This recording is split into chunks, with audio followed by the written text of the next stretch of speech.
repeat after me. I, George Walker Bush, do solemnly... When George W. Bush took office in 2000, he brought with him Vice President Dick Cheney, Secretary of Defense Donald Rumsfeld, and Deputy Secretary for Defense Paul Wolfowitz, all of whom had served together previously in the administrations of Ronald Reagan and George H.W. Bush.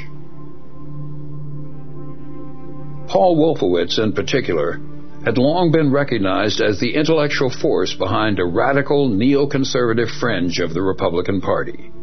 For years, Wolfowitz had been advancing the idea that the United States should reconsider its commitments to international treaties, international law, and multilateral organizations such as the United Nations.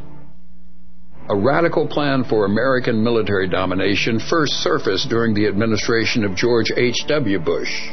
In 1992, Paul Wolfowitz, working in the Department of Defense, was asked to write the first draft of a new national security strategy, a document entitled the Defense Planning Guidance.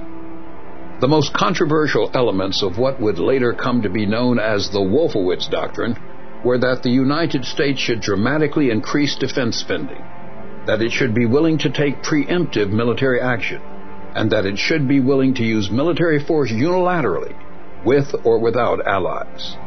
This new reliance on military force was necessary, according to Wolfowitz, to prevent the emergence of any future or potential rivals to American power, and to secure access to vital resources, especially Persian Gulf oil.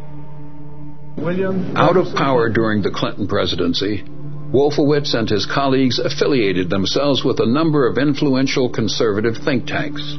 In 2000, they would craft yet another proposed national security strategy, this one published by a right-wing think tank calling itself the Project for the New American Century. At its core, the document revived the Wolfowitz Doctrine. It called on the United States to increase the military budget by up to $100 billion,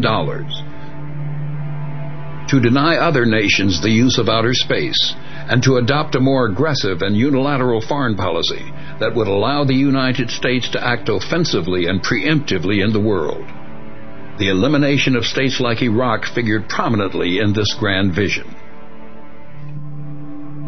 But even these hardline conservatives knew that the Wolfowitz Doctrine was likely too radical to win the support of the foreign policy establishment, their own Republican Party, and the American people. In their defining document, written in September of 2000, a full year before 9/11, they acknowledged that the process of transformation, even if it brings revolutionary change, is likely to be a long one.